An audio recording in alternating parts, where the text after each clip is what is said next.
喜びこそがあなたを幸せにする。こんにちは、成功の架け橋チャンネルのかけるです。では早速参りましょう。いきなりですが、あなたは充実した毎日を過ごしていますでしょうか？この質問に自信を持ってイエスと答えた方は、この動画を見る必要はないかもしれません。しかし、多くの人は仕事でミスをしたり、上司に怒られたり、パートナーと喧嘩をしたり、よくわからないけどイライラしたり、気持ちの浮き沈みが大きくありますよね。金曜日の夜はテンションが上がっていたのに、日曜日の夜は憂鬱になってしまう。そうやってサザエさん症候群になっちゃう時もありますよね。これは人間なので仕方がないことだと思います。ですが、この気持ちの浮き沈みが穏やかになり、上機嫌で良い状態が続けば、あなたの人生は今までより何倍も充実感を得られ、楽しくなっていくでしょう。そんな心の平安、やる気、活力を手にして自分を幸せにする方法を教えてくれるのが、今回ご紹介するこの本。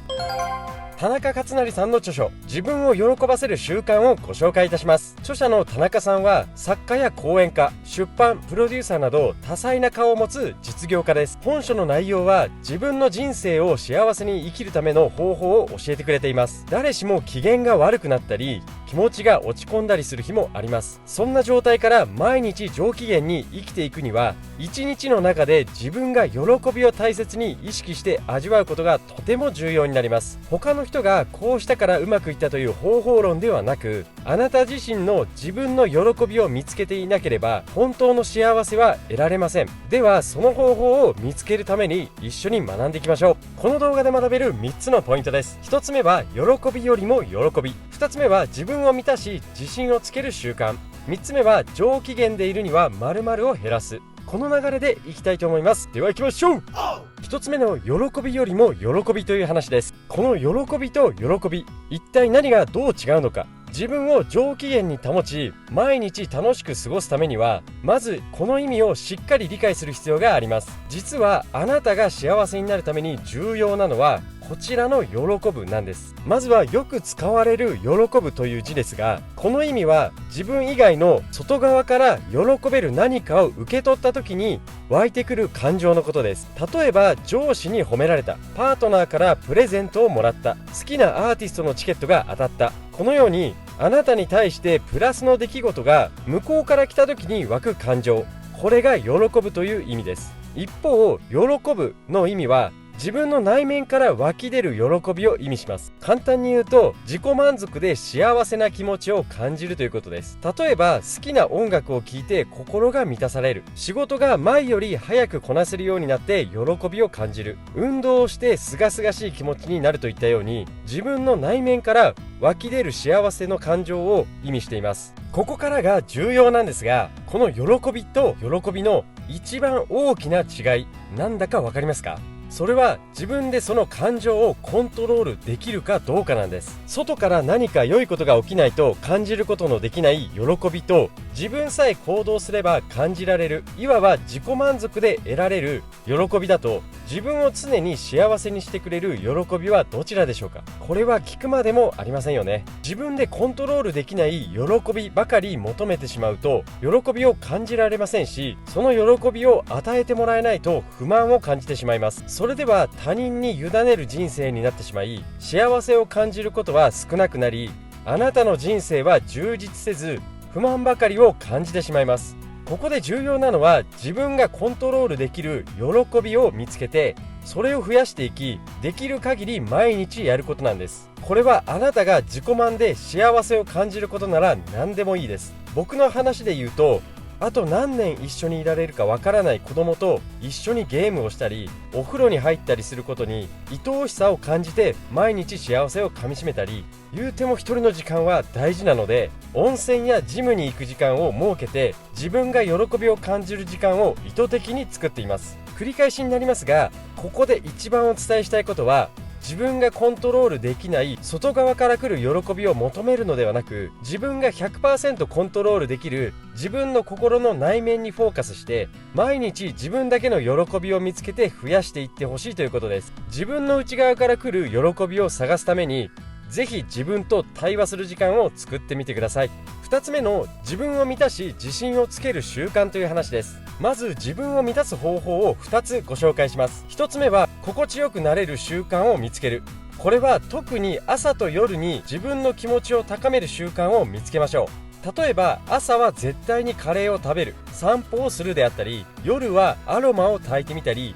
寝る前に瞑想するなど、自分を満たせる行動なら何でもいいです。ぜひ自分だけのルーティンを見つけて実践してみてはいかがでしょうか。著者も夜はハイボールを飲みながらネットフリックスで海外ドラマを見ているそうです。自分を高められる朝と夜のルーティンができると、その日や次の日に良い影響を与え、心が安定し、喜びも感じやすくなります。まずは自分の心を満たせる行動を意識しましょう。2つ目はゴミ拾いを意識してするということです。物事がうまくいく人、成功する人は心の奥で自分はできると 100% 自分に自信を持っているので、必ずできると何事も粘り強く取り組むことができます。しかしそのように自分のことを心から信じることができればいいのですが、なかなか 100% そのような考えを持つことが難しいという方は多いと思います。そこで自分に自信を持つために行う行動がゴミ拾いなんです。ゴミ拾いをしたからといっていいことが起きるということではありませんが、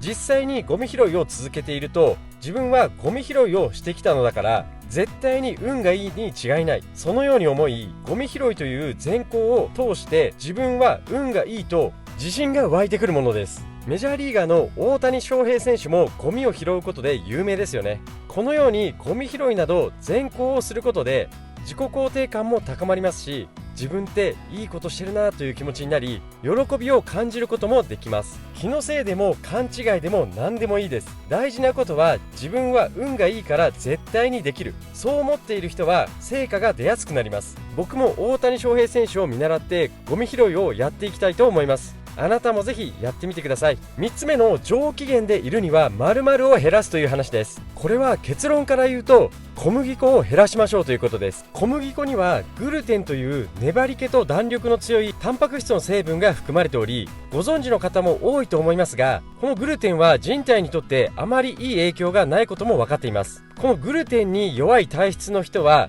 腸の調子が悪くなったりします。そのため下痢や便秘になり、腹痛や体調不良を引き起こしやすくなります。体調不良の状態で自分が楽しくなる行動や上機嫌でいることはほぼ無理です。さらには幸せホルモンと言われるセロトニンの 90% は腸で作られているため、腸の調子が悪くなると幸せを感じることができない状態になります。個人差はありますが、特に女性は月経があったりホルモンバランスを崩しやすいため、小麦粉の摂取をより抑えることをお勧めします。正直僕もこれを意識してラーメンやパンなどを食べないようにして、かなり気持ちの安定を実感しています。体内に摂取する成分もぜひ意識してみてください。さらっとまとめです。喜びよりも喜び、自分を満たし自信をつける習慣、上機嫌でいるには〇〇を減らす、そのようなお話をさせていただきました。この動画が少しでもあなたのためになれたらとっても嬉しいです。今回は以上になります。この動画がためになったという方は、いいねボタン、